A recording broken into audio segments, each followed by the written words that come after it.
근데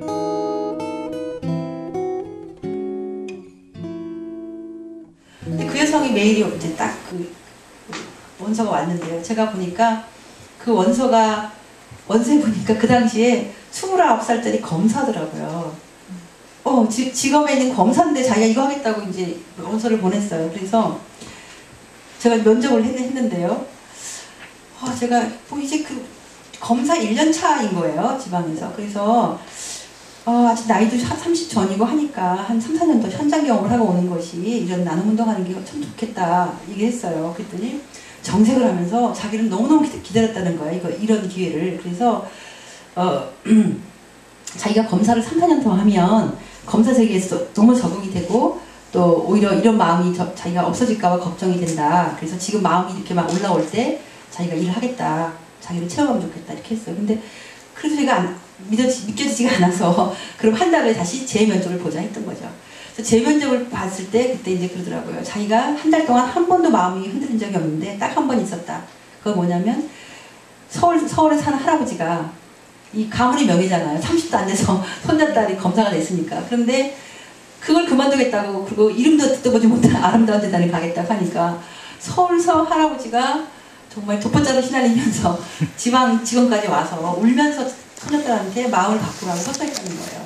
그때 잠깐 마음이 좀 자기가 흔들렸는데 그 다음에 사실 자기가 계속 이제 이걸 하고 싶어 했다. 그래서 1년만 채우고 나올 테니까 그때 자기를 받아달라고 해서 왔던 게 이 사람이죠. 그 장 변호사인데.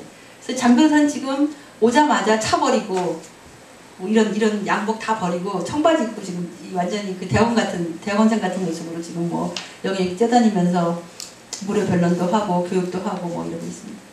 바로 그 두 번째가 이제 그 차 변호사랑 차이름 변호사인데 차이름 변호사도 우리나라에서 두 번째로 가는 로펌에서 억대 연봉을 받던 그 변호사입니다. 근데 다 떨어지고 왔는데 저는 그 사람이 그 지원서에 쓴 왜 내가 아름다운 재단을 지원하는가 그걸 보고 굉장히 감동을 했죠. 나에게 한 번뿐이 없는 인생이어서 내가 내 의지대로 선택하고 살고 싶다는 거예요. 이제 그런 거예요. 그런 얘기를 아주 까득한 그런 걸 받았습니다. 그래서 자기는 3년 전부터 꿈을 꾸고 있었고 자기가 3년 전부터 그래도 내가 공감이 없어질까봐 자기는 없어지지 말라 기도했다는 거죠. 워낙에 조그만 단체고 하니까. 근데 결국에는 자기가 올 때까지 이렇게 지원할 수 있어서 행복하다고 이렇게 아주 그 열정에 찬 그런 그 지원서를 썼던 기억이 납니다. 공감 식구들이 그러니까 법률 나눔 한국에서는 최초로 있는. 저희는 수백 명을 나누기 때문에 이름조차 알 수가 없어요. 그런데 올해 3월달인가요? 굉장히 허름한 어떤 아저씨가 찾아왔어요. 저희한테. 그러면서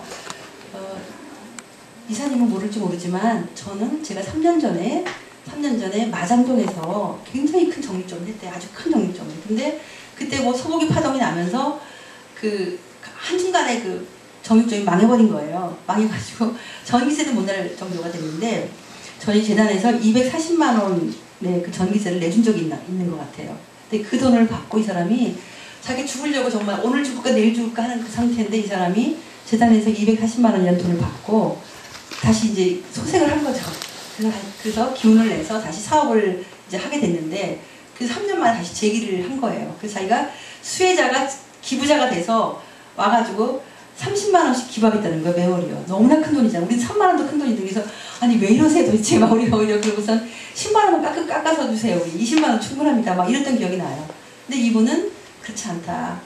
나한테 그때 240만 원의 돈이 없었다면 나는 정말 다시 내가 일어날 수 없었던 너무나 귀한 돈이었다고 저희한테 얘기를 하면서 지금도 굉장히 좋은 아주 그 꾸준한 기부자가 되어 있습니다. 그 조준조 기부자라고 아까 그 비디오에 있었을 텐데요. 그래서 그분을 보면서 사실은 이제 그 나눔이 주는 변화에 대해서 다시 한번 실감을 하게 됐던 그런 아주 좋은 일이 있었죠. 모국어 책을 저희가 이제 모아서 다시 그 지역에 있는 이주도서관에다가 보내는 3년째 하는 캠페인입니다. 작년에 서강대학에서 했고요.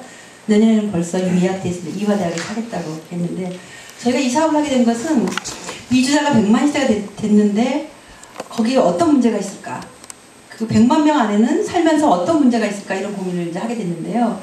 저희가 알아낸 사실 중에 하나가 이 사람들이 한국말을 깨우치기 전에 이제 임신하고 아기 낳고 하면서 실제로 구체적 지식을 얻을 수 있는 책이 없는 거예요, 한국에서. 그렇다고 해서 자기 가난한 친정에다 부탁을 해서 엄청난 우선료를 내면서 책을 부탁할 수 없고.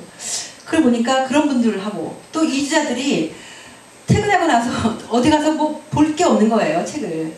그래서 어느 동네 갔더니 잡지 한 권 가지고 수십 명의 그 나라 사람들이 보고 몇 년째 그런 걸 저희가 보게 됐어요. 그래서 전국의 그 수많은 이주 도서관에다가 우리가 단 몇 권씩만이라도 책을 넣는다면 이 사람들의 생활이 얼마나 질이 변할 수 있을까, 생활이 달라질 수 있을까, 이런 생각을 한 거죠. 그래서 저희가 이 캠페인, 제목도 책나라를 된 캠페인을 했습니다.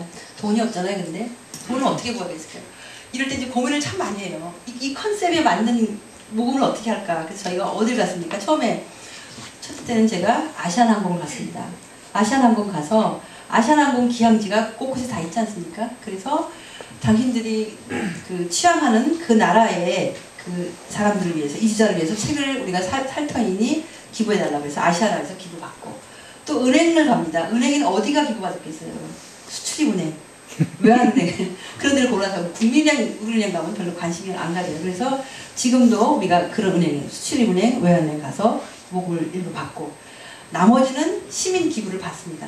그래서 시민들이 계속 이제 뭐 1% 5천만 원 하고, 또 어떤 경우는 책이 아니라, 돈이 아니라 여러분들이 아시아에 여행 갔을 때 공항에서 아니면 돌아오는 날 딱 한 번만 국내 이주자를 생각했어요. 그래서 그 나라에서 책 한 권만 사오세요. 그래서 이게 일종의 책임여행, 공정여행 캠페인을 하는 것이죠. 그래서 저는 그 무수한 대학생 젊은이들이요, 배낭여행 갔다가 저희한테 책을 막 보내줘요. 8월 말쯤 되면 여행 갔다 와서. 저는 굉장히 행복한 경험을 하는 것이죠.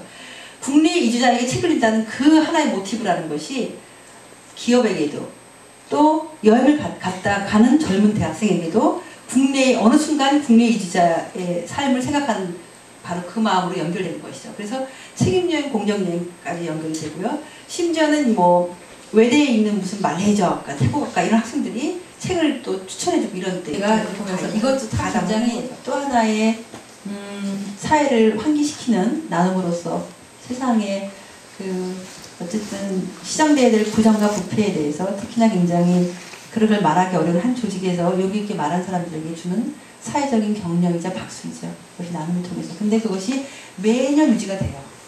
그 공익상을 시상할 수 있도록 계속해서 돈이 모이는 거죠. 그거는 사실은 시민들 중에서도 어떤 자선사업보다도 공익을 위해서 필요한 사람을 위해서 주라는 건데, 저는 혹시 여러분이 그런 개념을 들어보셨나요? 메조리티 오브 원이라고 있습니다. 다수로서의 한 사람. 다수로서의 한 사람. 한 사람의 행동이지만 그 사람이 다수만큼의 힘을 발휘하는 그런 행동, 그런 사람을. 그래서 미국에서 굉장히 100년 전에 아주 유명했던 그런 개념인데, 메조리티 오브 원. 그래서 한 사람으로서의 다수라는 건데, 저는 이 김영수 소령을 보면서 이 사람이 한 사람으로서의 다수 역할을 했다가 아주 굉장히 상징적인 건데, 이분이 바로 그 메조리티 오브 원의 역할을 하기 위해서는 시민들의 나눔이라는 것이 결정적이었다는 생각을 하게 됩니다. 그래서 이번에 저희가 수상하는 공익상 3명 중에 1명으로 오게 됐던 아주 굉장히 나눔이 나오는 그런 변화입니다.